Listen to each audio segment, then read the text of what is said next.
రాష్ట్ర ముఖ్యమంత్రి వర్యులు గౌరవనీయులు రేవంత్ గౌడ్ గారు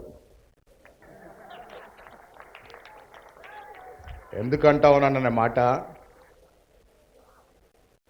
నేను నిన్న టీవీ నైన్ ఇంటర్వ్యూలో చెప్పాను.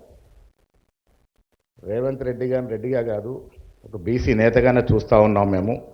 అలాంటి లక్షణాలు, అలాంటి ఆలోచన, ఆ విధానం ఆయనలో ఉంది కాబట్టి నేను వారిని అందుకే రేవంత్ గౌడ్ గారిని సంబోధిస్తూ ఉన్నాను.